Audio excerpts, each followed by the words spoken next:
Hello my dear students, welcome back to our channel Science Magnified. मैं हूं आपकी educator Vibha Sharma और आज मैं आप लोगों के लिए लेकर आई हूं क्लास 10 साइंस का एक और बहुत ही प्यारा chapter acid basis and salt.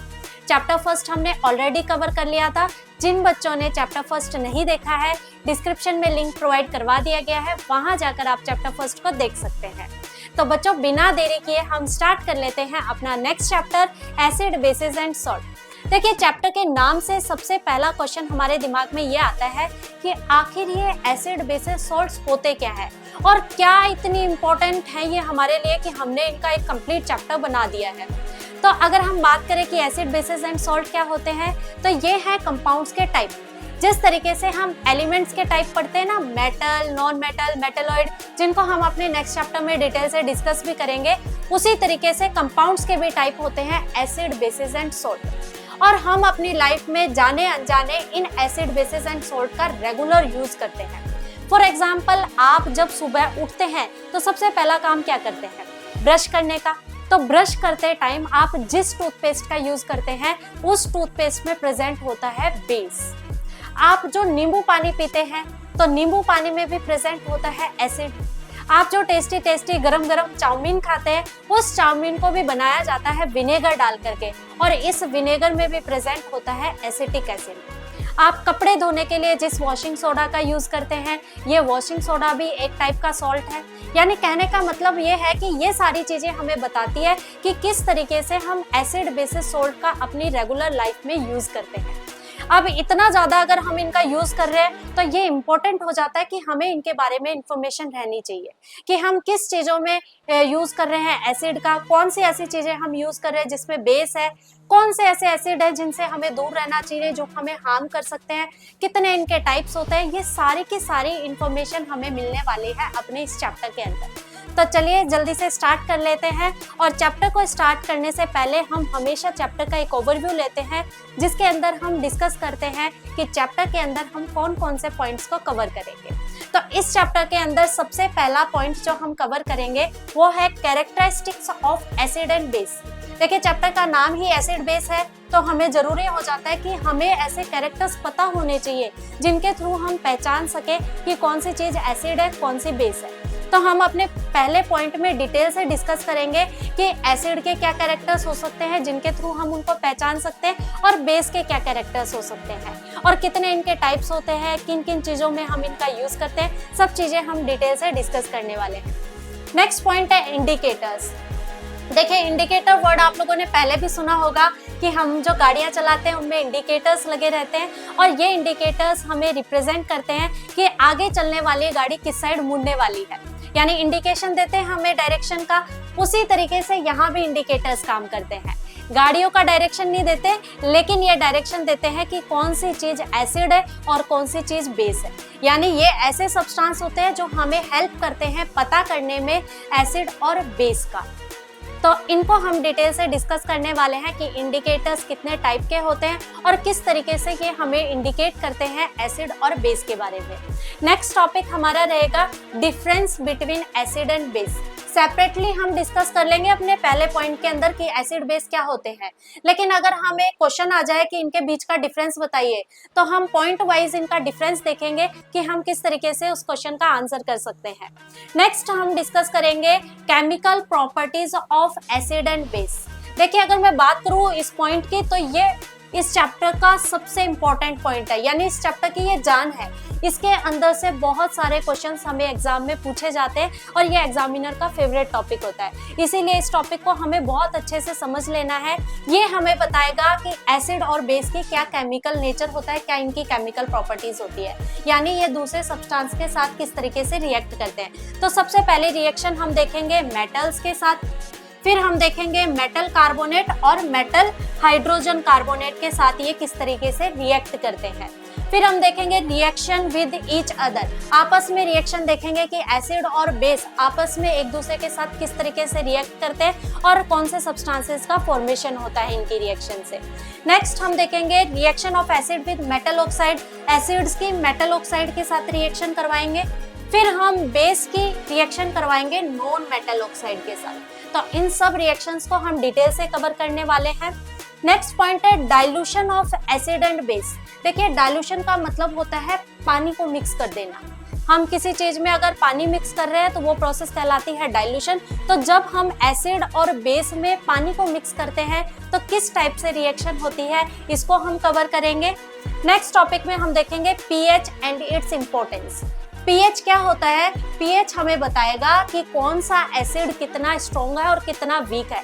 एक तरह से ये एसिड और बेस की स्ट्रेंथ बताता है कि हम पहचान सके स्ट्रॉन्ग कौन सा है और वीक कौन सा है और क्या इसकी इंपॉर्टेंस होती है। इस चीज को हम डिस्कस करने वाले हैं। नेक्स्ट पॉइंट है salt and their properties.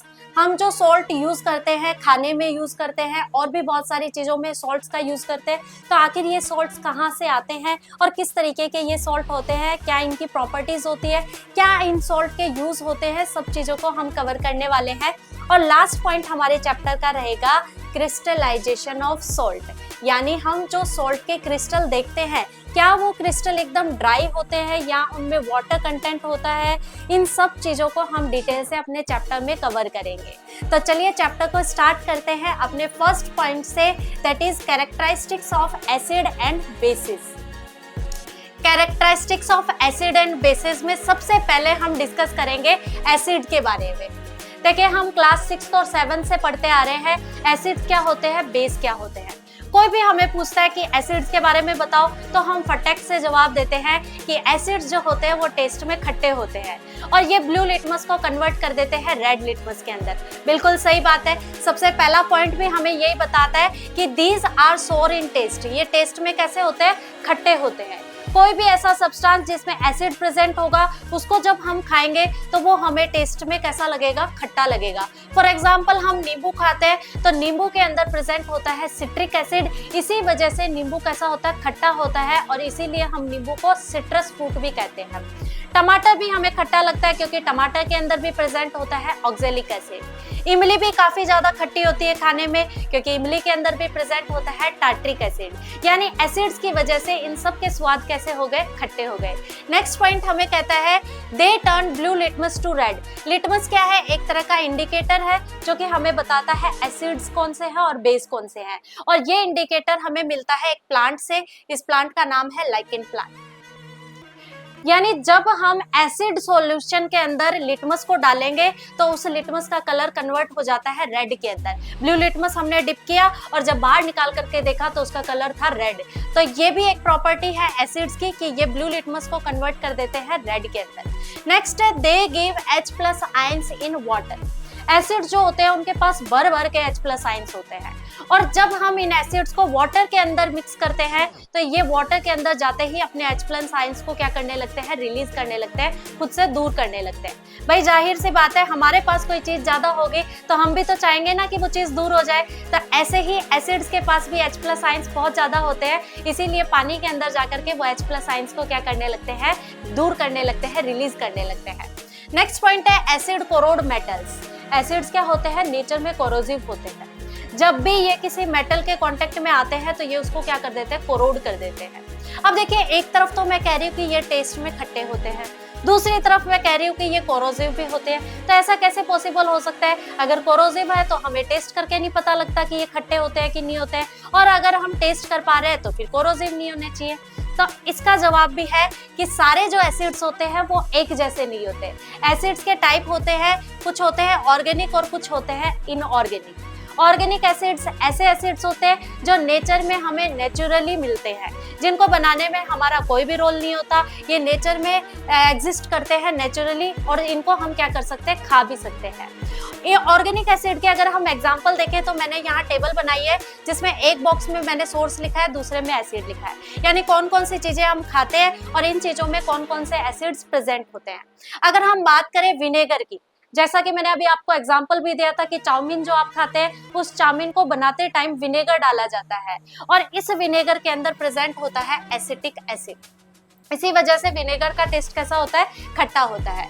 Lemon की अगर हम बात करें तो लेमन में प्रेजेंट होता है सिट्रिक एसिड, इसीलिए इसको सिट्रस फ्रूट भी कहा जाता है। ग्रेप्स में प्रेजेंट होता है टार्ट्रिक एसिड और यही टार्ट्रिक एसिड आपको इमली में भी देखने को मिलता है। टोमेटो में प्रेजेंट होता है ऑक्जेलिक एसिड, कर्ड में मिलेगा हमें लैक्टिक एसिड। इसी लैक्टिक एसिड की वजह से दही का टेस्ट भी कैसा फील होता है, हमें खट्टा होता है। आंट की अगर हम बात करें तो आंट स्टिंग में रहता है फॉर्मिक एसिड। जब भी आपको चींटी काट लेती है तो आपको एक जलन फील होती है ना, वो जलन जो होती है वो हमें होती है फॉर्मिक एसिड की वजह से। यानी आंट स्टिंग में प्रेजेंट होता है फॉर्मिक एसिड, इसी की वजह से हमें काटने पे जलन फील होती है। नेक्स्ट अगर हम बात करें स्टमक की, यानी हमारे पेट के अंदर भी प्रेजेंट होता है एक एसिड जिसका नाम है हाइड्रोक्लोरिक एसिड, और ये एसिड हमें डाइजेशन में क्या करता है, हेल्प करता है। नेक्स्ट अगर हम बात करें तो एसिड स्ट्रॉन्ग भी होते हैं और वीक भी होते हैं। अब हमें किस बेसिस पर इनकी स्ट्रेंथ का पता लगा कि कौन सा एसिड स्ट्रॉन्ग है और कौन सा वीक है? तो हमने अभी पढ़ा कि एसिड्स जो होते हैं जब हम इनको वाटर के अंदर डालते हैं तो ये क्या करते हैं, H+ आयंस को रिलीज करते हैं। तो कौन सा एसिड कितने ज्यादा H+ आयन रिलीज करता है ये डिसाइड करेगा कि वो एसिड स्ट्रॉन्ग है या वीक है। अगर कोई ऐसा एसिड है जो पानी के अंदर बहुत ज्यादा अमाउंट में H+ आयंस को रिलीज करता है तो ऐसे एसिड को हम कहते हैं स्ट्रॉन्ग एसिड। लेकिन कोई एसिड ऐसा है जो पानी के अंदर कम आयंस को रिलीज कर रहा है, कम H+ आयंस को रिलीज कर रहा है, उसे हम कहते हैं weak acid. Example hydrochloric acid, sulphuric acid, ये क्या है, स्ट्रॉन्ग एसिड्स है जो कि पानी के अंदर जाकर के खूब ज्यादा अमाउंट में H+ आयंस को रिलीज करते हैं। हाइड्रोक्लोरिक एसिड आपको ये जो अपन हार्पिक वगैरह यूज करते हैं ना, टॉयलेट क्लीनर, इनके पीछे भी आपको लिखा हुआ मिल जाएगा हाइड्रोक्लोरिक एसिड, जो कि एक बहुत ज्यादा स्ट्रॉन्ग एसिड होता है, हमें क्लीन करने में हेल्प करता है। सल्फ्यूरिक एसिड को हम किंग ऑफ एसिड भी कहते हैं, ये भी काफी ज्यादा स्ट्रॉन्ग एसिड होता है। वीक एसिड की अगर हम बात करें एग्जांपल्स की तो acetic acid, oxalic acid, citric acid, ये सब क्या होते हैं, वीक एसिड होते हैं और इन सबको हम खाने में भी यूज करते हैं। दो टर्म और है, डाइल्यूट और कंसंट्रेटेड एसिड। देखिए डाइल्यूट एसिड हम किसे कहेंगे, ऐसा एसिड जिसके अंदर वाटर की अमाउंट तो बहुत ज्यादा हो और एसिड क्या हो, बहुत कम हो, ऐसे एसिड को हम कहते हैं डाइल्यूट एसिड। एक बार फिर से रिपीट कर देती हूँ, वाटर तो बहुत ज्यादा और एसिड बहुत कम, ऐसे एसिड को हम कहते हैं डाइल्यूट एसिड। और कंसंट्रेटेड हम कहेंगे ऐसा एसिड को जिसमें वाटर की अमाउंट तो बहुत ज्यादा कम हो और एसिड क्या हो, बहुत ज्यादा हो, ऐसे एसिड को हम कहते हैं कंसंट्रेटेड एसिड। आई होप आप लोगों को एसिड टॉपिक क्लियर हुआ होगा। नेक्स्ट हम लोग डिस्कस करते हैं बेस को। बेस की अगर हम बात करें तो जिस तरीके से हमने एसिड्स का पढ़ा कि एसिड टेस्ट में खट्टे होते हैं, उसी तरीके से अगर हम बेस को टेस्ट करके देखेंगे तो बेस जो है वो टेस्ट में होते हैं बीटर, यानी कि कड़वे। कोई ऐसा सब्सटेंस जिसमें बेस प्रेजेंट है उसको अगर हम खा करके देखते हैं तो वो हमें स्वाद में कैसा फील होगा, कड़वा फील होता है। नेक्स्ट पॉइंट हमें कहता है turn red litmus to blue.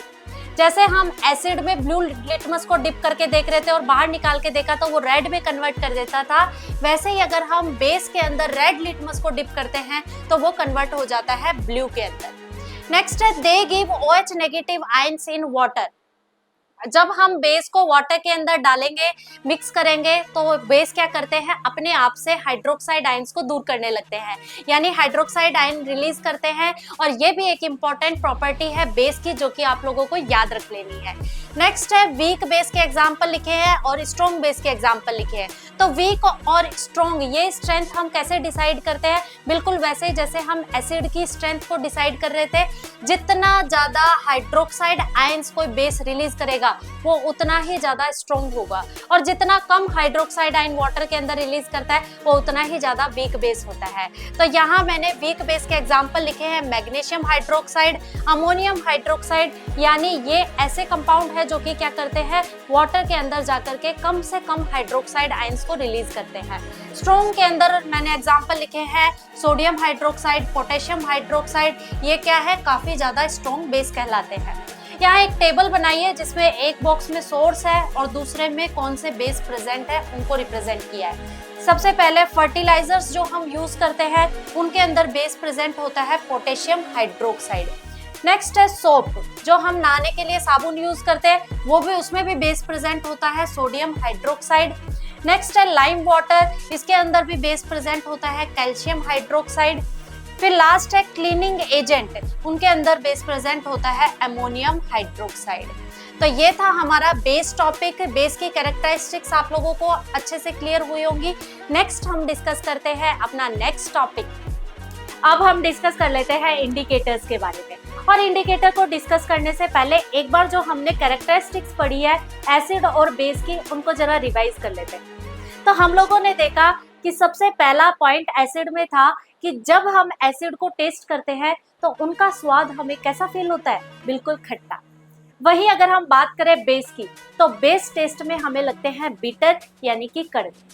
Second point हमने देखा कि जब हम एसिड के अंदर ब्लू लिटमस को डिप करते हैं तो वो कन्वर्ट कर देता है उसे रेड के अंदर। वही अगर हम बात करें बेस की, तो बेस के अंदर जब हम रेड लिटमस को डालते हैं तो वो उसे कन्वर्ट कर देता है ब्लू के अंदर। थर्ड पॉइंट हमने देखा था कि एसिड्स के अंदर भर भर के H+ आयंस होते हैं, यानी खूब सारे H+ आयंस होते हैं, और जब हम इन एसिड को वाटर के अंदर मिक्स करते हैं तो ये अपने आप से H+ आयंस को रिमूव करने लगते हैं, रिलीज करने लगते हैं। वही अगर हम बात करें बेस की, तो बेस के अंदर प्रेजेंट होते हैं हाइड्रोक्साइड आयंस, और वाटर के अंदर डालने पर बेस को ये भी अपने आप से क्या करने लगते हैं, हाइड्रोक्साइड आयंस को रिलीज करने लगते हैं। अगर हम नेचर की बात करें तो जो एसिड्स होते हैं वो कोरोसिव होते हैं नेचर में, यानी किसी मेटल के कांटेक्ट में आने पर उसे कोरोड कर देते हैं। और बात करें हम बेस की, तो बेस जो होते हैं जब हम बेस को टच करते हैं तो वो हमें स्लिपरी सॉफ्ट जैसे फील होते हैं, यानी चिकने होते हैं टच करने में। तो ये कुछ कैरेक्टरिस्टिक्स थी जो हमने अभी तक पढ़ी है एसिड और बेस के बारे में। अब इतना सब पढ़ने के बाद मैं आपको 2 सॉल्यूशन देती हूँ, और इन दोनों सॉल्यूशंस में से आपको मुझे बताना है कि एसिड कौन सा है और बेस कौन सा है। मुझे भी नहीं पता कि कौन सा एसिड है और कौन सा बेस है, आप मुझे बताएंगे कि गिवन सॉल्यूशन में एसिड कौन सा है और बेस कौन सा है। अब आप सोच रहे होंगे इतना सब कुछ हमने पढ़ लिया एसिड बेस के बारे में, अब तो हम आराम से बता सकते हैं, क्योंकि जो खट्टे होंगे वो एसिड होंगे और जो कड़वे होंगे टेस्ट में उनको हम क्या कहेंगे, बेस कहेंगे। लेकिन अगर आप इनको टेस्ट करके पहचानने का सोच रहे हैं तो बिल्कुल ही गलत सोच रहे हैं, क्योंकि आपने पढ़ा है कि सारे जो एसिड्स होते हैं वो एक जैसे नहीं होते।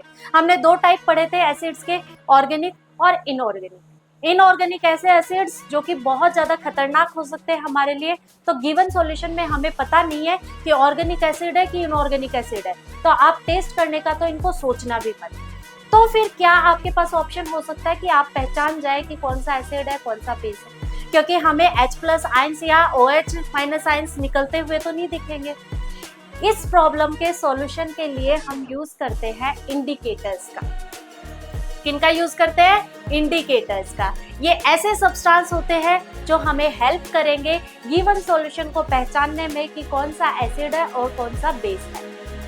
अब हेल्प कैसे करेंगे, क्या ये ऐसा इंडिकेशन देंगे हमें कि पता चले कि कौन सा एसिड है और कौन सा बेस है, तो ये इंडिकेटर्स या तो अपना कलर चेंज करेंगे या फिर अपनी स्मेल चेंज करके हमें बताते हैं कि कौन सा सॉल्यूशन एसिड है कौन सा सॉल्यूशन बेस है। यानी एसिड के अंदर ये अलग कलर देते हैं और बेस के अंदर ये अलग कलर देते हैं। एसिड के अंदर इनकी स्मेल अलग होगी, बेस के अंदर इनकी स्मेल अलग होगी। यानी कलर और ऑर्डर को देख करके हम पहचान पाएंगे कि कौन सा एसिड है और कौन सा बेस है।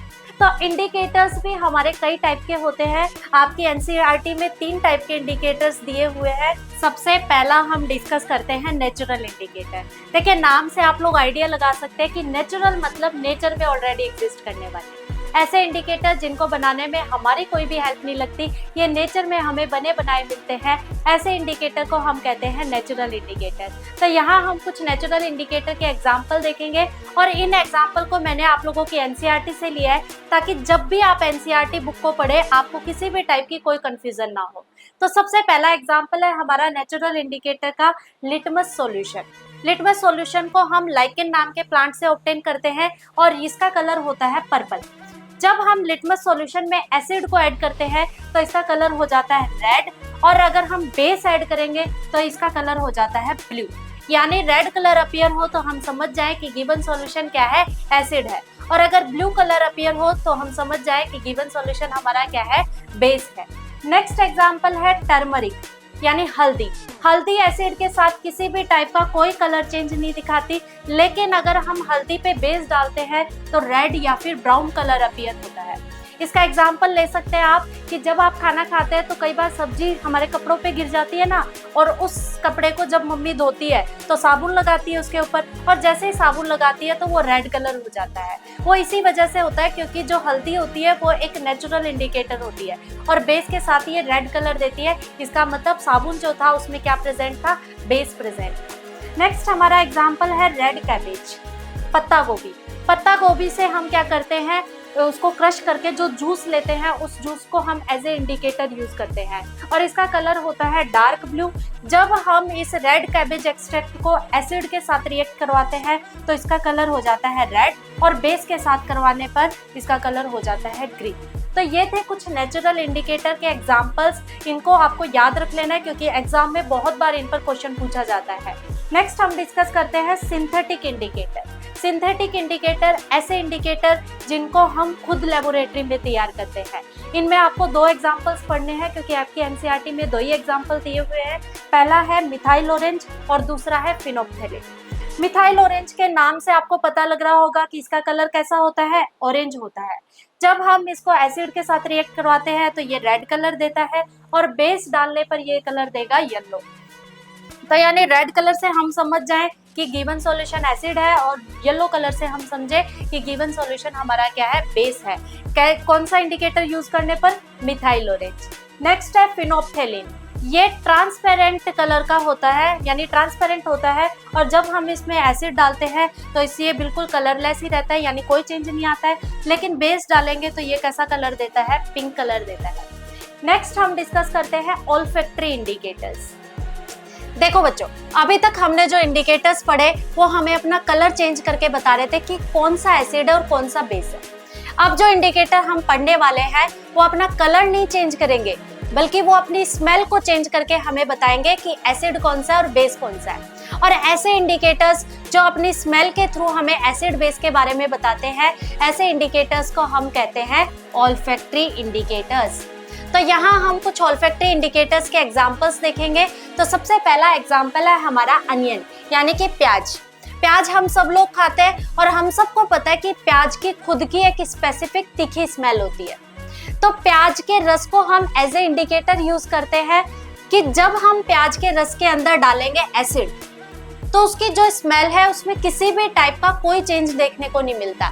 यानी जैसे पहले स्मेल थी, एसिड डालने के बाद भी स्मेल वैसी की वैसी ही रहती है। लेकिन अगर हम एसिड के बजाय बेस को डालते हैं तो उसकी स्मेल क्या हो जाती है, बिल्कुल गायब हो जाती है, यानी कहीं खो जाती है। तो प्याज के रस ने हमें बताया कि जब स्मेल वैसी की वैसी रहेगी तो इसका मतलब क्या है, वो सॉल्यूशन क्या है, एसिड है। लेकिन अगर स्मेल क्या हो जाती है, खो जाती है, गायब हो जाती है, तो सॉल्यूशन क्या है, हमारा बेस है। इसी तरीके से अनियन क्या करती है, एज ए इंडिकेटर काम करती है। नेक्स्ट एग्जांपल अगर हम देखें, वेनिला एसेंस। वेनिला एसेंस की अपनी खुद की एक बहुत प्यारी फ्रेग्रेंस होती है और इसको हम केक, पेस्ट्री वगैरह में यूज करते हैं। वेनिला एसेंस भी एक इंडिकेटर की तरह काम करती है। इसमें भी जब एसिड को डाला जाता है तो इसकी जो फ्रेग्रेंस है उसमें किसी भी टाइप का चेंज नहीं आता, यानी जैसी पहले थी वैसी की वैसी ही रहती है एसिड डालने के बाद भी। लेकिन अगर हम एसिड के बजाय यहाँ बेस डालते हैं तो इसकी स्मेल क्या हो जाती है, गायब हो जाती है, यानी खो जाती है। बिल्कुल वैसे ही काम करती है जैसे हमारा अनियन कर रहा था।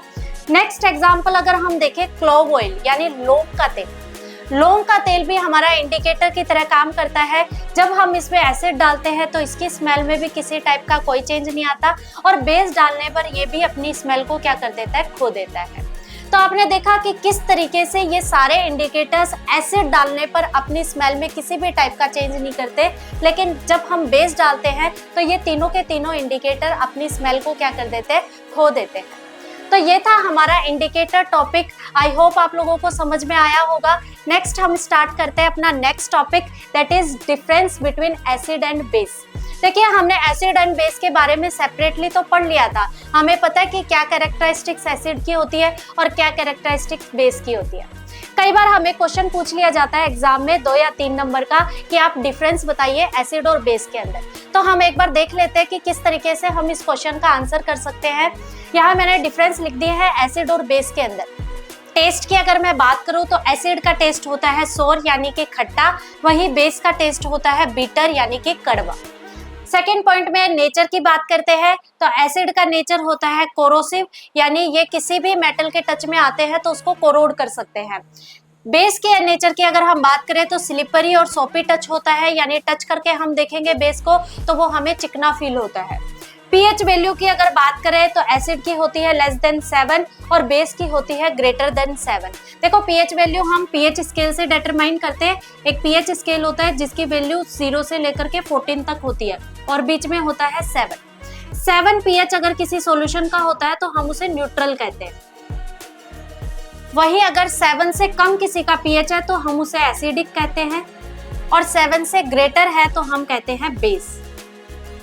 तो यहाँ वही बताया गया है कि लेस देन 7 है तो एसिड कहलाएगा और ग्रेटर देन 7 है तो कहलाएगा बेस। नेक्स्ट बात करें आयंस रिलीज की, तो एसिड्स जो है वो H+ आयन को रिलीज करते हैं और बेस जो है वो हाइड्रोक्साइड आयंस को रिलीज करते हैं। लास्ट पॉइंट है इफेक्ट ऑन लिटमस। लिटमस पे ये किस तरह से इफेक्ट करते हैं, तो एसिड की बात करें तो ये कर देते हैं ब्लू लिटमस को रेड के अंदर कन्वर्ट, वही बेस की बात करें तो रेड लिटमस को कन्वर्ट कर देते हैं ब्लू के अंदर। तो इस तरीके से आपको आंसर देना है जब आपको डिफरेंस पूछा जाए एसिड और बेस के अंदर। अब हम डिस्कस करते हैं अपने चैप्टर का एक most important topic, that is chemical properties of acid and bases. इसमें हम देखेंगे कि एसिड और बेस का क्या केमिकल नेचर होता है, कैसे ये किसी और चीज के साथ रिएक्शन करते हैं। तो सबसे पहले हम रिएक्शन देखेंगे, reaction of acid with metals, यानी एसिड्स जो है वो मेटल के साथ किस तरीके से रिएक्ट करते हैं। तो यहाँ हमने एसिड ले लिया और एसिड की रिएक्शन करवाई है मेटल के साथ। जब हम एसिड और मेटल की रिएक्शन करवाते हैं तो इन दोनों की रिएक्शन से बनता है सॉल्ट और रिलीज होती है हाइड्रोजन गैस। हुआ क्या है, एसिड लिया मेटल लिया और उनको जब आपस में रिएक्ट करवाया तो उनके रिएक्शन से बना सॉल्ट और हाइड्रोजन गैस। एग्जाम्पल के साथ समझेंगे, एसिड हमने लिया है डाइल्यूट HCl और मेटल लिया है जिंक। जब हम HCl और जिंक की रिएक्शन करवाते हैं तो इन दोनों के रिएक्शन से फॉर्मेशन होता है ZnCl2 का, यानी कि जिंक क्लोराइड। क्या बना, जिंक क्लोराइड। और ये जिंक क्लोराइड क्या होता है, एक सोल्ट होता है। तो यहाँ सोल्ट का फॉर्मेशन हुआ और साथ में क्या रिलीज होती है, हाइड्रोजन गैस रिलीज होती है। तो कैसे ये रिएक्शन कंप्लीट हुई है, देखिए ये जो Zn है ये हाईली रिएक्टिव होता है हाइड्रोजन से। जब ये अपने आगे देखता है कि मेरे से कम रिएक्टिव हाइड्रोजन और फिर भी कंपाउंड बना रहा है मेरे आगे, तो ऐसे में जिंक को क्या आ जाता है, गुस्सा आ जाता है और वो आकर के कहता है इस हाइड्रोजन को चल हट, मैं बनाऊंगा इसके साथ कंपाउंड। और खुद क्या करता है, Cl के साथ कंपाउंड बनाता है ZnCl2 और हाइड्रोजन बेचारा क्या हो जाता है, अलग हो जाता है। तो इस तरह से ये रिएक्शन कंप्लीट होती है। अब आपके दिमाग में एक क्वेश्चन आना चाहिए कि मैम क्या हाईली रिएक्टिव मेटल ही रिएक्ट करेंगे एसिड के साथ, कम रिएक्टिव जो मेटल है वो एसिड के साथ रिएक्ट नहीं करेंगे। तो देखिए यहाँ हमने डाइल्यूट HCl लिया और लेस रिएक्टिव मेटल ले लेते हैं हम कॉपर।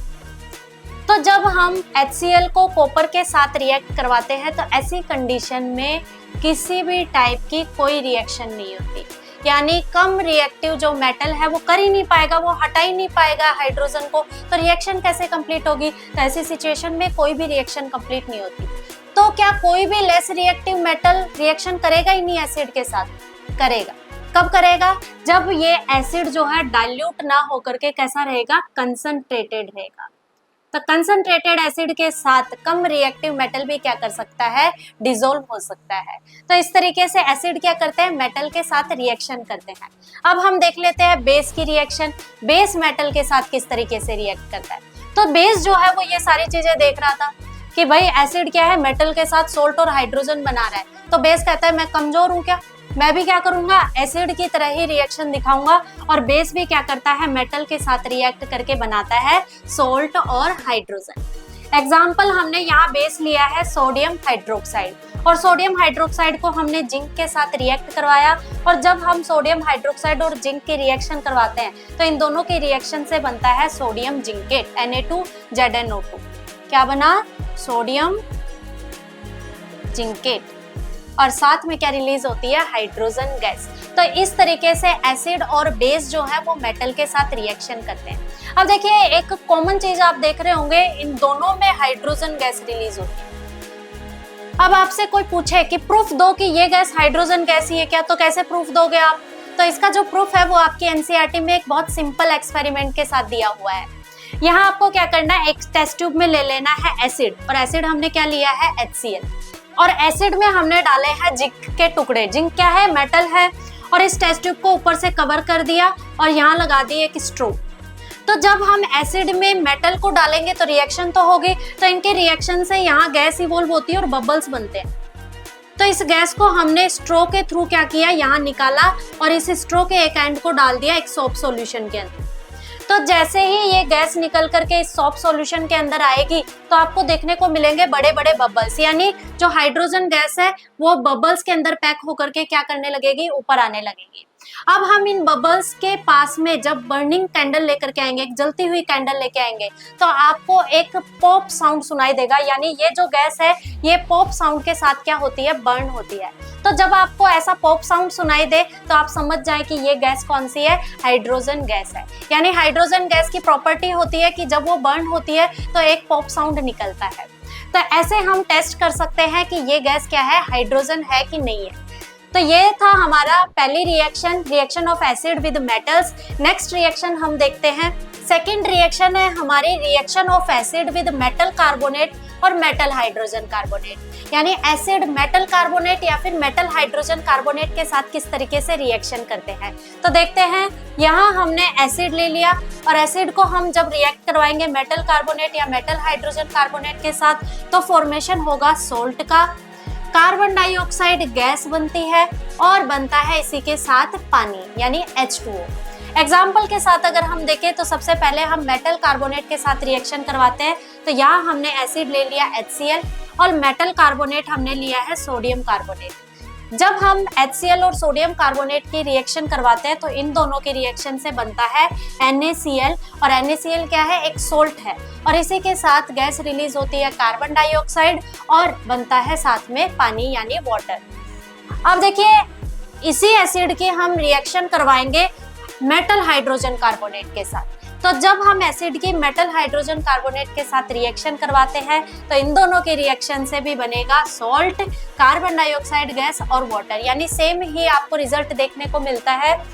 अब ये जो कार्बन डाइऑक्साइड गैस निकल रही है ये निकलती है ब्रिस्क एफर्वेसेंस के साथ, यानी तेज बुदबुदाहट के साथ कार्बन डाइऑक्साइड हमें देखने को मिलेगी। अब वही बात है, कार्बन डाइऑक्साइड का टेस्ट भी करना जरूरी है, प्रूफ तो देना कि गैस कार्बन डाइऑक्साइड है कि नहीं है। तो इसके टेस्ट के लिए हम यूज करते हैं लाइम वाटर का। देखिए क्या होता है, लाइम वाटर जो होता है वो बिल्कुल ट्रांसपेरेंट होता है, और जैसे ही हम लाइम वाटर के अंदर CO2 गैस को पास करवाते हैं तो उसका जो ट्रांसपेरेंट कलर है वो कन्वर्ट होने लगता है, मिल्की कलर होने लगता है। आपको करना क्या है, एक ग्लास लेना है और एक ग्लास में लाइम वाटर ले लेना है और उसमें क्या करना है, मुंह से हवा ब्लो करनी है। हम क्या करते हैं, रेस्पिरेशन में CO2 को बाहर निकालते हैं, तो जब हम उसमें फूंक मारेंगे तो वो धीरे धीरे लाइम वाटर कैसा कन्वर्ट होने लगेगा, मिल्की बनने लगेगा। अगर रिएक्शन हम देखें तो लाइम वाटर का फॉर्मूला होता है कैल्शियम हाइड्रोक्साइड, और इसमें हमने क्या किया है, कार्बन डाइऑक्साइड गैस को पास करवाया है। तो जब हम लाइम वाटर और कार्बन डाइऑक्साइड गैस की रिएक्शन करवाते हैं तो इनकी रिएक्शन से बनता है कैल्शियम कार्बोनेट, और ये जो कैल्शियम कार्बोनेट होता है ये व्हाइट प्रेसिपिटेट की फॉर्म में बनता है, यानी इसी की वजह से जो लाइम वाटर ट्रांसपेरेंट था वो क्या होने लगेगा, मिल्की होने लगेगा, और साथ में बनता है H2O। अगर हम कंटिन्यूअसली कार्बन डाइऑक्साइड गैस को पास करवाते हैं, यानी एक्सेस में कार्बन डाइऑक्साइड गैस पास करवाते हैं, तो ये प्रोडक्ट आपको ले लेना है और इसमें कंटिन्यूअस पास करवानी है कार्बन डाइऑक्साइड गैस। तो ऐसे रिएक्शन से बनता है CaHCO3, जो कि क्या होता है, सोल्यूबल होता है वाटर के अंदर, यानी ट्रांसपेरेंट बना देगा वापस लाइम वाटर को। हुआ क्या है, लाइम वाटर लिया ग्लास में और जब उसमें CO2 को पास करवाया तो लाइम वाटर ट्रांसपेरेंट था, वो धीरे धीरे क्या होने लगा, मिल्की होने लगा। अब हमने उस CO2 को पास करवाना छोड़ा ही नहीं, कंटिन्यूअस उस CO2 को पास करवाया, तो धीरे धीरे जो मिल्की कलर था वो वापस कैसा होने लगता है, ट्रांसपेरेंट होने लगता है। तो इस तरीके से अगर लाइम वाटर को कोई गैस मिल्की बना रही है तो हम समझ जाए कि वो गैस कौन सी है, कार्बन डाइऑक्साइड गैस है। ठीक है, अगर हम बेस की बात करें कि बेस कैसे रिएक्ट करते हैं मेटल कार्बोनेट या फिर मेटल हाइड्रोजन कार्बोनेट के साथ, तो बेस के साथ इस टाइप की कोई भी रिएक्शन देखने को नहीं मिलती, यानी ये किसी भी टाइप की कोई रिएक्शन शो नहीं करते, तो हमें कुछ भी इसके बारे में पढ़ने की जरूरत नहीं है। नेक्स्ट रिएक्शन है हमारी reaction of acid and base with each other, यानी अब हम क्या करेंगे, एसिड और बेस को आपस में रिएक्ट करवाएंगे। देखते हैं कि एसिड और बेस आपस में रिएक्शन से क्या प्रोडक्ट देते हैं हमें। तो यहाँ हमने एसिड लिया और एसिड को हमने रिएक्ट करवाया है बेस से। तो जब हम एसिड और बेस को रिएक्ट करवाते हैं तो इन दोनों के रिएक्शन से बनता है सोल्ट और वाटर। एग्जाम्पल के साथ अगर हम देखें तो एसिड हमने ले लिया HCl हाइड्रोक्लोरिक एसिड और बेस हमने लिया है सोडियम हाइड्रोक्साइड। तो जब हम HCl और सोडियम हाइड्रोक्साइड की रिएक्शन करवाते हैं तो इन दोनों की रिएक्शन से बनता है NaCl, जो कि क्या है, एक सॉल्ट है, और साथ में क्या बनता है, वाटर बनता है। तो इस टाइप की रिएक्शन जिसमें एसिड और बेस से सॉल्ट और वाटर का फॉर्मेशन हो, ऐसी रिएक्शन को हम क्या कहते हैं, न्यूट्रलाइजेशन रिएक्शन कहते हैं। When acid and base react to form water and salt called neutralization reaction, यानी न्यूट्रलाइजेशन रिएक्शन में एसिड और बेस आपस में मिलते हैं और एक दूसरे के असर को क्या कर देते हैं, खत्म कर देते हैं, न्यूट्रलाइज कर देते हैं। ऐसे रिएक्शन को हम कहते हैं न्यूट्रलाइजेशन रिएक्शन। नेक्स्ट रिएक्शन अगर हम देखें तो reaction of acid with metal oxide, यानी अब हम क्या करेंगे, एसिड्स को रिएक्ट करवाएंगे मेटल ऑक्साइड के साथ। तो जब हम एसिड को रिएक्ट करवाते हैं मेटल ऑक्साइड के साथ तो बनता है सोल्ट और H2O। तो यानी सेम चीज हो रही है, न्यूट्रलाइजेशन रिएक्शन में भी सॉल्ट और वाटर का फॉर्मेशन हो रहा था, और एसिड को जब मेटेलिक ऑक्साइड के साथ रिएक्ट करवा रहे हैं तो भी बन रहा है सॉल्ट और वाटर। तो ऐसा कैसे पॉसिबल हुआ, तो जब ये जो मेटेलिक ऑक्साइड जो हमारा होता है ये कैसा होता है, बेसिक नेचर का होता है। तो इनडायरेक्टली यहाँ भी क्या हो रहा है, एसिड और बेस की रिएक्शन नहीं हो रही है। तो एसिड और बेस रिएक्ट करेंगे तो वही न्यूट्रलाइजेशन रिएक्शन होगी, सॉल्ट और वाटर का फॉर्मेशन होगा। तो एग्जांपल देख लेते हैं, यहाँ HCl एसिड ले लिया और मेटेलिक ऑक्साइड लिया है कैल्शियम ऑक्साइड को। कैल्शियम ऑक्साइड और HCl की जब रिएक्शन करवाते हैं तो बनता है CaCl2 और वाटर। CaCl2 क्या है, एक सॉल्ट है। अब हम बेस की रिएक्शन देखते हैं नॉन मेटेलिक ऑक्साइड के साथ। तो जब हम बेस को नॉन मेटेलिक ऑक्साइड के साथ रिएक्ट करवाते हैं तो बनता है सोल्ट और H2O, यानी वापस वही रिएक्शन हो रही है क्योंकि नॉन मेटेलिक ऑक्साइड क्या है, एसिडिक नेचर के होते हैं। तो यहाँ भी क्या हो रहा है, बेस और एसिड की रिएक्शन हो रही है, तो जाहिर सी बात है क्या बनेगा, सॉल्ट और वाटर बनेगा। तो यहाँ हमने बेस लिया है calcium hydroxide, non metallic oxide हमने लिया है कार्बन डाइऑक्साइड। तो जब हम इनकी रिएक्शन करवाते हैं तो बनता है कैल्शियम कार्बोनेट और H2O। कैल्शियम कार्बोनेट क्या है, सॉल्ट है, तो सॉल्ट और H2O का फॉर्मेशन होता है। तो ये थी हमारी कुछ केमिकल प्रॉपर्टीज एसिड बेसिस की। नेक्स्ट हम डिस्कस करते हैं अपना एक और इम्पोर्टेंट टॉपिक। नेक्स्ट टॉपिक है what do all acids and bases have in common, यानी जितने भी एसिड है, जितने भी बेसिस हैं, वो चाहे किसी भी टाइप का एसिड हो, किसी भी टाइप का बेस हो, इन सब में क्या वो एक चीज है जो कॉमन रहती है। तो अगर हम बात करें सबसे पहले एसिड की, तो एसिड के अंदर all acids have H+ ions, यानी जितने भी एसिड्स होते हैं वो चाहे सल्फ्यूरिक एसिड हो, चाहे हाइड्रोक्लोरिक एसिड हो, ऑक्जेलिक हो, टार्ट्रिक हो, किसी भी टाइप का एसिड हो, सभी एसिड्स में हमें एक चीज कॉमन देखने को मिलती है और वो है H+ आयंस। जितने भी एसिड होंगे उन सब में H+ आयंस होते हैं। These H+ ions responsible for their acidic properties, और ये H+ आयन ही रेस्पॉन्सिबल होते हैं एसिडिक नेचर के लिए, यानी एसिड जो भी नेचर शो करते हैं वो इन्हीं H+ आयंस की वजह से करते हैं। अब हम बात कर लेते हैं बेसिस की। तो बेसिस का अगर हम देखें तो जितने भी बेस हैं उन सब में कॉमन चीज जो रहती है वो है हाइड्रोक्साइड आयंस। सभी बेसिस पे आपको हाइड्रोक्साइड आयंस देखने को मिलते हैं और ये हाइड्रोक्साइड आयन रेस्पॉन्सिबल होते हैं बेसिक कैरेक्टर के लिए। तो कोई भी आपको पूछे कि कॉमन चीज बताओ आप सभी एसिड्स में क्या होती है, तो आप बताओगे H+ आयंस होते हैं, और अगर बेस के बारे में पूछे तो आप बताएंगे हाइड्रोक्साइड आयंस होते हैं। नेक्स्ट टॉपिक पे अगर हम चले तो नेक्स्ट टॉपिक है acid and bases in water solution, यानी अगर हम डाइल्यूशन करेंगे, एसिड को वाटर के अंदर मिक्स करेंगे या बेस को वाटर के अंदर मिक्स करेंगे तो किस टाइप की रिएक्शन होती है। तो सबसे पहले हम बात करते हैं एसिड की, और जैसा कि हम पढ़ भी चुके हैं, जब भी हम वाटर के अंदर एसिड को डालते हैं तो एसिड्स क्या करने लगते हैं, अपने H+ आयंस को रिलीज करने लगते हैं। तो जब एसिड H+ आयंस को रिलीज करते हैं तो वाटर के अंदर H+ आयंस कभी भी अलोन एग्जिस्ट नहीं करते, यानी अकेले नहीं रहते। वो क्या करेंगे, मान लो ये H+ आयन रिलीज किया किसी एसिड ने, तो ये H+ आयन जाता है और वाटर मॉलिक्यूल के साथ क्या हो जाता है, कंबाइन हो जाता है, और वाटर मॉलिक्यूल के साथ कंबाइन होकर के बना देता है हाइड्रोनियम आयन। यानी H+ आयंस कभी भी अकेले एग्जिस्ट नहीं करते, वो किस फॉर्म में एग्जिस्ट करते हैं, हाइड्रोनियम आयन की फॉर्म में करते हैं। एग्जांपल अगर हम देखें तो एसिड हमने लिया HCl, और HCl को जब हमने पानी के अंदर मिक्स किया तो HCl और पानी को मिक्स करने पे बना हाइड्रोनियम आयन और क्लोरीन अलग से निकल गया। तो इस टाइप की रिएक्शन होती है जब हम वाटर के अंदर एसिड को मिक्स करते हैं। अब बात कर लेते हैं हम बेस की। तो बेस को जब हम वाटर के अंदर मिक्स करते हैं तो हाइड्रोक्साइड आयंस रिलीज होते हैं। यहाँ हमने बेस लिया है सोडियम हाइड्रोक्साइड, और इसको जब हमने वाटर के अंदर मिक्स किया तो यहाँ भी क्या किया, इसने हाइड्रोक्साइड आयन को रिलीज कर दिया। अगर हम बेस पोटेशियम हाइड्रोक्साइड लेते हैं तो पोटेशियम हाइड्रोक्साइड भी क्या करता है, हाइड्रोक्साइड आयंस को रिलीज करता है। तो ये दोनों टॉपिक्स आपको अच्छे से समझ लेने हैं, क्योंकि इनसे क्वेश्चन बहुत बार पूछे गए हैं और बहुत इंपॉर्टेंट टॉपिक है। तो आपको ये छोटी सी चीज है याद रख लेनी है, ठीक है। नेक्स्ट इंपॉर्टेंट टॉपिक हमारा है पीएच एंड इट्स इंपॉर्टेंस, यानी पीएच क्या होता है और क्या इसकी इंपॉर्टेंस होती है हमारी लाइफ के अंदर। तो सबसे पहले हम बात कर लेते हैं पीएच की। पीएच की फुल फॉर्म होती है पावर ऑफ हाइड्रोजन। ये हमें हेल्प करता है आइडेंटिफाई करने में कि कोई सॉल्यूशन कितना एसिडिक है या फिर कितना बेसिक है। पीएच को हम मेजर करते हैं एक स्केल से, जिसे हम कहते हैं पीएच स्केल। इस स्केल की रेंज होती है 0 से लेकर के 14 तक।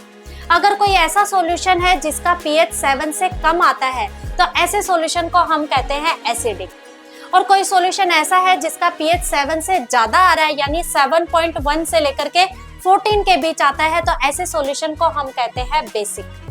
और कोई ऐसा सॉल्यूशन आ गया ना तो 7 से कम है ना 7 से ज्यादा है, 7 पीएच है उसका, तो ऐसे सॉल्यूशन को हम क्या कहते हैं, न्यूट्रल सॉल्यूशन कहते हैं। और इसका एग्जांपल है वाटर। वाटर का पीएच क्या होता है, 7 होता है, इसीलिए वो ना तो एसिड होता है ना बेसिक होता है, न्यूट्रल सॉल्यूशन होता है हमारा। पीएच स्केल को हम यूनिवर्सल इंडिकेटर भी कहते हैं, क्योंकि ये कई सारे इंडिकेटर से मिलकर के बनता है।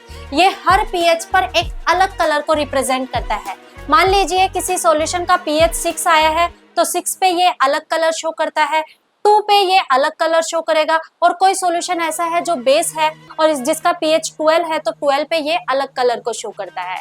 इसीलिए हम इसको क्या कहते हैं, यूनिवर्सल इंडिकेटर कहते हैं। अब हम बात कर लेते हैं इंपॉर्टेंस की, कि पीएच की क्या इंपॉर्टेंस होती है। तो फर्स्ट पॉइंट है, human body function properly with in the pH range of 7.0 to 7.8। हम हमारी बॉडी की बात करते हैं। सबसे पहले हमारी बॉडी जो प्रॉपर फंक्शन कर पा रही है अभी, वो एक स्पेसिफिक पीएच रेंज में कर पा रही है। ये पीएच रेंज कितनी है, 7.0 से लेकर के 7.8 तक। अगर इस पीएच रेंज से कम या ज्यादा पीएच हो जाता है तो ऐसी कंडीशन में हमारी बॉडी के अंदर जितने भी ऑर्गन्स हैं उन सब पर इफेक्ट पड़ेगा, और ऐसे में बॉडी की फंक्शनिंग क्या हो जाती है, डिसबैलेंस हो जाती है। इसीलिए जरूरी हो जाता है कि हमारी बॉडी इस स्पेसिफिक पीएच रेंज के अंदर ही रहे। नेक्स्ट है pH of rain water below 5.6, it is called acid rain. हमारा जो बारिश का पानी होता है उसका भी एक स्पेसिफिक पीएच होता है, कितना, 5.6। अगर इस 5.6 से कम पीएच हो जाता है तो ऐसी कंडीशन में हम उस रेन को कहते हैं एसिड रेन, और इस एसिड रेन की वजह से हमें बहुत सारे नुकसान होते हैं।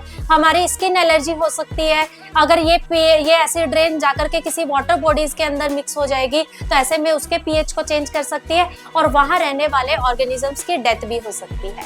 और एक और फेमस एग्जांपल आपने ताजमहल का सुना होगा कि ताजमहल का जो मार्बल है वो धीरे धीरे येलो होता जा रहा है, तो वो येलो भी किस लिए हो रहा है, इसी एसिड रेन की वजह से हो रहा है। तो इसीलिए एसिड रेन हमारे लिए काफी नुकसान वाली होती है। नेक्स्ट पॉइंट है soil pH affect crop growth, plant require a specific pH for their healthy growth. हमारे जो प्लांट्स हैं उनकी भी एक स्पेसिफिक पीएच रिक्वायरमेंट होती है।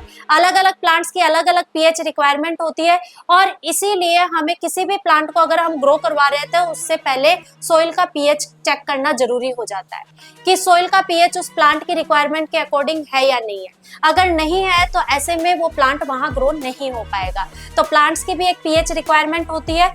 नेक्स्ट है our stomach produce HCl which help in digestion of food.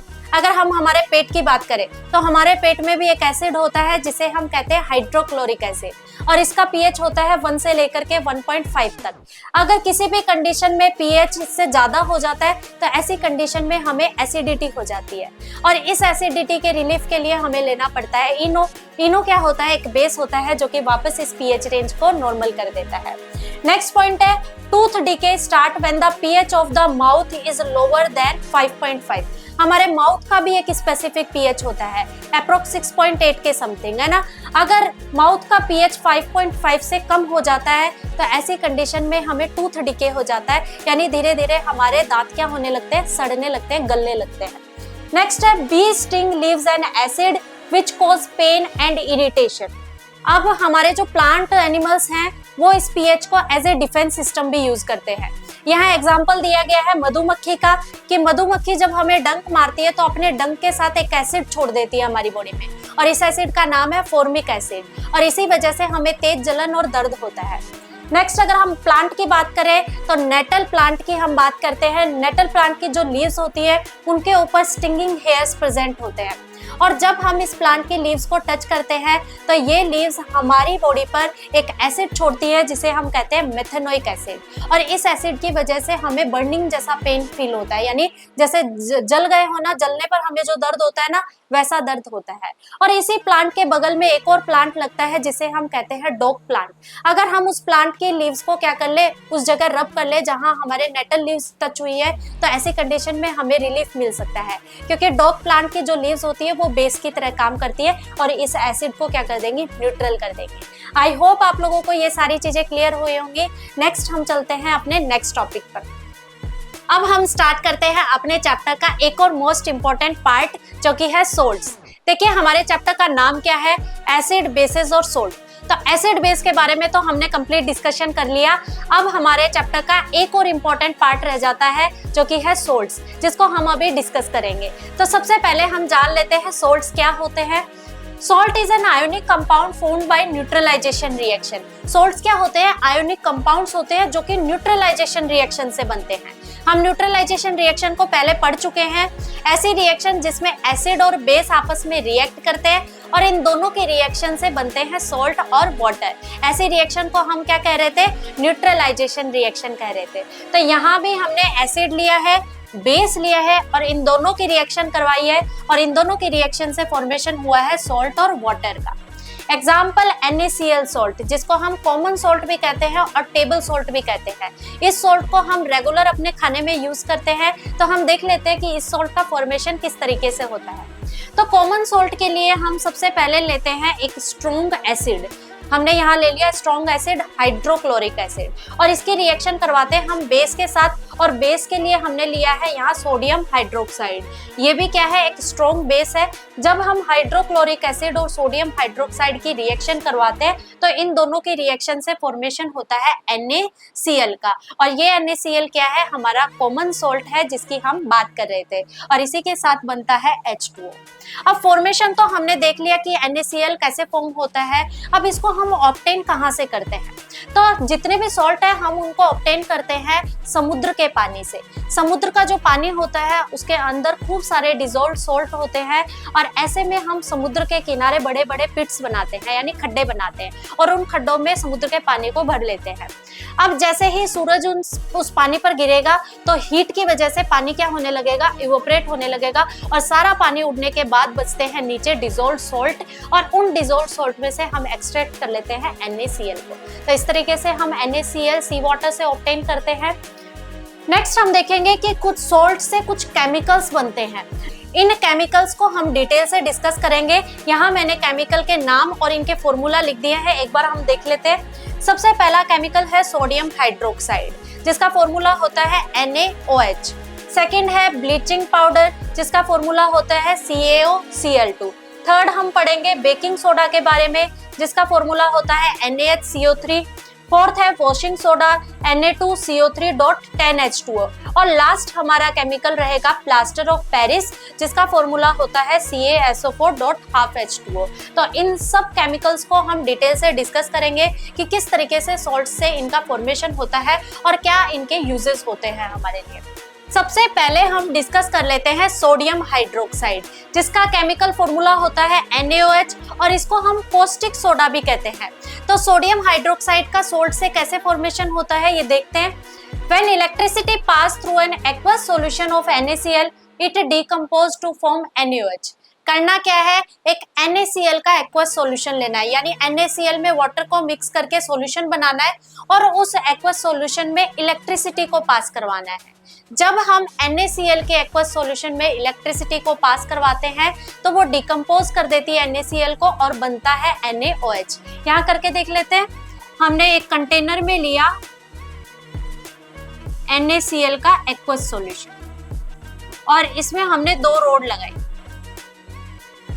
एक पे पॉजिटिव चार्ज एक पे नेगेटिव चार्ज, और इनको हमने कनेक्ट कर दिया बैटरी से। तो पॉजिटिव वाली को हम कहते हैं एनोड और नेगेटिव चार्ज वाली को हम कहते हैं कैथोड। जब हम इस तरीके से इलेक्ट्रिसिटी को पास करवाते हैं तो ये NaCl क्या हो जाता है, डिकम्पोज हो जाता है और बन जाता है NaOH, Cl2 और H2, यानी 2 गैस रिलीज होती है, क्लोरीन गैस और हाइड्रोजन गैस। अब बात आती है कि ये क्लोरीन गैस कौन सी रोड पर रिलीज होगी, तो क्लोरीन गैस जो होती है वो एनोड पर रिलीज होती है और जो हाइड्रोजन गैस है वो कैथोड पर रिलीज होती है। तो इस तरीके से हमारा फॉर्मेशन होता है सोडियम हाइड्रोक्साइड का। अगर हम यूजेस की बात करें कि सोडियम हाइड्रोक्साइड का क्या यूज होता है, तो सबसे पहला है it is used to make soap and detergent. साबुन बनाने में, डिटर्जेंट बनाने में सोडियम हाइड्रोक्साइड को यूज किया जाता है। नेक्स्ट है it is used in paper manufacturing. Paper बनाने वाली जो इंडस्ट्रीज है वो भी यूज करती है पेपर बनाने में सोडियम हाइड्रोक्साइड का। नेक्स्ट है it is used to oil refining. Oil refining industries में भी इसका यूज किया जाता है। It is used in PVC manufacturing. PVC बनाने के लिए भी सोडियम हाइड्रोक्साइड का यूज किया जाता है। Also used pesticides. पेस्टिसाइड्स क्या होते हैं, हम खेतों में यूज करते हैं कीड़े मकोड़ों को मारने के लिए, उन दवाइयों को हम कहते हैं पेस्टिसाइड्स, और इन पेस्टिसाइड्स को बनाया जाता है सोडियम हाइड्रोक्साइड की हेल्प से। तो ये यूजेस थे हमारे जो आपको याद कर लेने हैं। बहुत बार क्वेश्चन पूछा जाता है यहाँ से, किसी भी सॉल्ट के बारे में आपको पूछ लेंगे और उनके यूज पूछ लेंगे, तो आपको सारे सॉल्ट को अच्छे से याद करना है, उनके यूजेस याद कर लेने हैं। नेक्स्ट है ब्लीचिंग पाउडर, जिसका केमिकल फॉर्मूला होता है CaOCl2 यानी कैल्शियम ऑक्सीक्लोराइड। तो ब्लीचिंग पाउडर का फॉर्मेशन कैसे होता है ये भी हम देख लेते हैं। It is produced by the action of chlorine gas on dry slaked lime. जब हम ड्राई स्लेग लाइम पे क्लोरीन गैस को पास करवाते हैं तो इन दोनों की रिएक्शन से बनता है ब्लीचिंग पाउडर। तो यहाँ हमने ड्राई स्लेग लाइम लिया है जिसका केमिकल नेम होता है कैल्शियम हाइड्रोक्साइड। तो जब हम कैल्शियम हाइड्रोक्साइड से क्लोरीन गैस को पास करवाते हैं तो इन दोनों के रिएक्शन से बनता है CaOCl2 और इसी को हम क्या कहते हैं, ब्लीचिंग पाउडर कहते हैं, और इसी के साथ में बनता है वाटर। तो इस तरीके से हम ड्राई स्लेग लाइम पे क्लोरीन गैस को पास करवा के फॉर्मेशन कर सकते हैं ब्लीचिंग पाउडर का। अब यूजेस देख लेते हैं कि ब्लीचिंग पाउडर हमारे किन चीजों में यूज आता है। तो सबसे पहला है bleaching cotton and linen industries. जितनी भी कॉटन इंडस्ट्रीज और लिनन इंडस्ट्रीज हैं इन सब में ब्लीचिंग के लिए यूज किया जाता है ब्लीचिंग पाउडर को। नेक्स्ट है ब्लीचिंग वुड पल्प इन पेपर फैक्ट्रीज। पेपर फैक्ट्रीज में पेपर बनाते टाइम जिस वुड पल्प का यूज किया जाता है उस वुड पल्प को भी ब्लीच किया जाता है ब्लीचिंग पाउडर से। थर्ड है oxidising agent in chemical industries. जितने भी केमिकल इंडस्ट्रीज है उनमें as a oxidising agent use किया जाता है ब्लीचिंग पाउडर को। लास्ट है डिसइंफेक्टेंट ड्रिंकिंग वाटर। पीने के पानी को डिसइंफेक्टेंट करने के लिए भी ब्लीचिंग पाउडर का यूज किया जाता है। तो ये था हमारा ब्लीचिंग पाउडर। नेक्स्ट हम डिस्कस करते हैं अपने नेक्स्ट सॉल्ट को। थर्ड टाइप का सॉल्ट है हमारा बेकिंग सोडा। बेकिंग सोडा का फॉर्मूला क्या होता है, NaHCO3 यानी कि सोडियम हाइड्रोकार्बोनेट। ये एक माइल्ड नॉन कोरोसिव बेस होता है और इसको बनाया जाता है 4 चीजों से। 4 चीजें कौन कौन सी लेनी है हमें, सबसे पहला NaCl यानी कि कॉमन सॉल्ट लेना है, वाटर ले लेना है, कार्बन डाइऑक्साइड गैस लेनी है और अमोनिया लेना है। इन चारों चीजों को हम मिक्स करेंगे तो इनकी रिएक्शन से बनता है अमोनियम क्लोराइड और साथ में बनता है NaHCO3 जिसको हम कहते हैं बेकिंग सोडा। ये वही बेकिंग सोडा है जिसको हम अपनी कई खाने की चीजों में यूज करते हैं। जब हम किसी खाने की चीज में बेकिंग सोडा को यूज करते हैं और उसके बाद उसको हीट करते हैं तो हीट करने से ये बेकिंग सोडा डिकम्पोज हो जाता है और इसके डिकम्पोजिशन से बनता है Na2CO3 H2O और CO2 यानी कि carbon dioxide gas.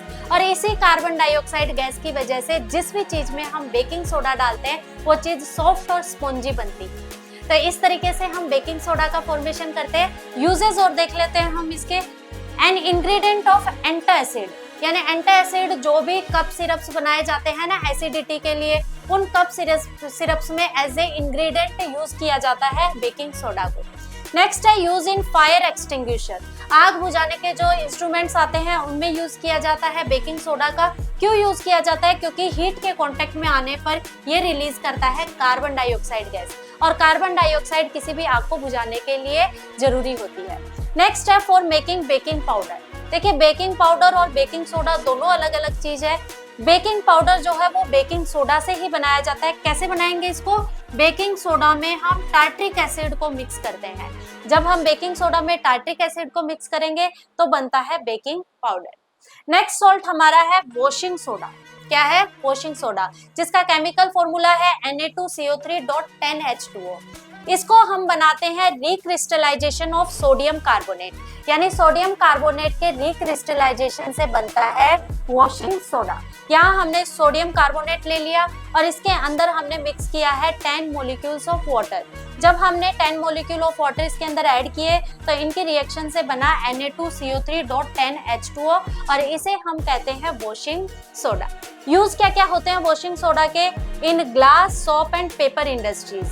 Glass industry, paper industry, soap industry सब में यूज किया जाता है वॉशिंग सोडा को। सेकेंड है मैन्युफैक्चर ऑफ बोरेक्स। बोरेक्स के मैन्युफैक्चर में यूज किया जाता है। क्वेश्चन भी आता है यहाँ से कि ऐसे सॉल्ट का नाम बताओ जो कि बोरेक्स के फॉर्मेशन में यूज किया जाता है, तो आप बताएंगे वॉशिंग सोडा। थर्ड है cleaning agent in houses. Houses में क्लीनिंग एजेंट के फॉर्म में भी वॉशिंग सोडा का यूज किया जाता है। और लास्ट है removing hardness of water. Water की हार्डनेस को रिमूव करने के लिए भी हम वॉशिंग सोडा का यूज करते हैं। तो आई होप आपको वॉशिंग सोडा क्लियर हुआ होगा। नेक्स्ट हम डिस्कस करते हैं अपने next topic water of crystallisation. अब हम स्टार्ट करते हैं अपने चैप्टर का last but not least topic water of crystallisation. देखिए वाटर ऑफ क्रिस्टलाइजेशन को हम कैसे समझ सकते हैं कि जब भी हम जितने भी सॉल्ट देखते हैं सभी के सभी सॉल्ट हमें बिल्कुल ड्राई दिखाई देते हैं, यानी उन्हें देखकर हमें लगता ही नहीं है कि इनमें पानी भी होगा, लेकिन ऐसा होता नहीं है। सभी के सभी सॉल्ट्स ड्राई नहीं होते। कुछ सॉल्ट्स ऐसे भी होते हैं जिनके क्रिस्टल्स में वाटर मॉलिक्यूल्स ट्रैप्ड रहते हैं, और ऐसे सॉल्ट जिनमें वाटर मॉलिक्यूल्स ट्रैप्ड रहते हैं ऐसे सॉल्ट को हम कहते हैं हाइड्रेटेड सॉल्ट। क्या कहा मैंने? ऐसे सॉल्ट जिनमें वाटर मॉलिक्यूल्स प्रेजेंट होते हैं ऐसे सॉल्ट कहलाते हैं हाइड्रेटेड सॉल्ट। और जो सॉल्ट बिल्कुल ड्राई होते हैं जिनमें वाटर मॉलिक्यूल्स नहीं होते ऐसे सॉल्ट को हम कहते हैं अनहाइड्रेटेड सॉल्ट। तो दो टाइप के सॉल्ट हो गए।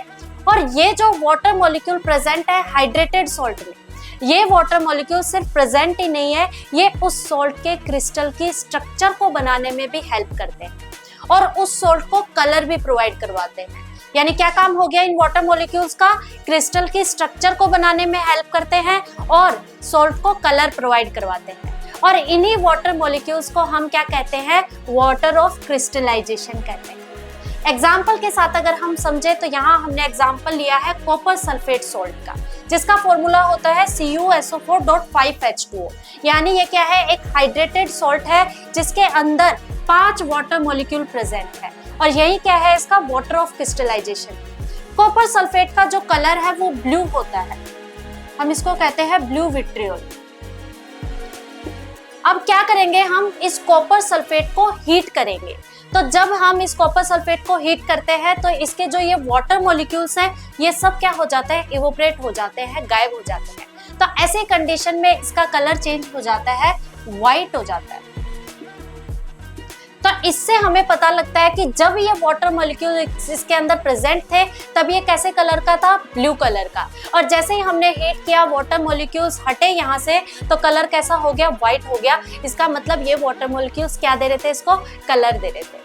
आई होप आपको वाटर ऑफ क्रिस्टलाइजेशन समझ में आया होगा। अब एक ऐसे ही हाइड्रेटेड सोल्ट का यूज करके हम प्रिपेयर करते हैं प्लास्टर ऑफ पेरिस।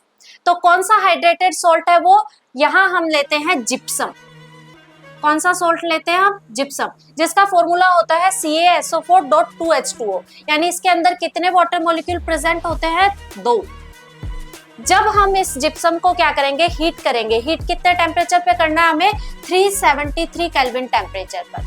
तो जिप्सम को 373 केल्विन टेम्परेचर पर जब हम हीट करेंगे तो ये जो 2 वाटर मॉलिक्यूल्स है ना, इनमें से 1.5 वाटर मॉलिक्यूल्स क्या हो जाते हैं? इवोपरेट हो जाते हैं। तो 2 में से 1.5 गायब हो गए तो कितना बचा, हाफ बचा। तो हमारे पास बनता है CaSO4 डॉट हाफ H2O और इसी को हम क्या कहते हैं, प्लास्टर ऑफ पेरिस कहते हैं, POP कहते हैं। तो POP का फॉर्मेशन कैसे हुआ, एक हाइड्रेटेड सॉल्ट से। इस हाइड्रेटेड सॉल्ट का नाम क्या था, जिप्सम। अब हम देख लेते हैं POP के क्या यूजेस होते हैं। POP के यूजेस की अगर हम बात करें तो सबसे पहला यूज है, it is used in joining the fractured bones. यानी हमारे किसी बॉडी पार्ट की अगर हड्डी टूट जाती है तो हम क्या करते हैं, मान लीजिए हमारे हाथ की हड्डी टूट गई, तो ऐसी कंडीशन में हम क्या करेंगे, डॉक्टर के पास जाते हैं और डॉक्टर क्या करते हैं, यहाँ पे प्लास्टर बांध देते हैं। तो डॉक्टर्स जो प्लास्टर बांधते हैं वो प्लास्टर भी बनता है POP से और ये काफी ज्यादा हार्ड मटेरियल होता है जिसकी वजह से उस ऑर्गन को रेस्ट मिल पाता है। नेक्स्ट यूज अगर हम देखें, it is also used in making decorative items. बहुत सारे ऐसे डेकोरेटिव आइटम्स होते हैं जो POP से बनाए जाते हैं। सुंदर सुंदर मूर्तियों को तैयार किया जाता है प्लास्टर ऑफ पेरिस की हेल्प से। नेक्स्ट है, it is used in making ceiling design. हमारे घर की जो छत होती है, कमरे की जो छत होती है, उन पर जो डिजाइन बनता है उस डिजाइन को भी बनाया जाता है POP से। तो ये कुछ यूजेस थे POP के जो आपको याद रख लेने और यही हमारे चैप्टर की एंडिंग होती है।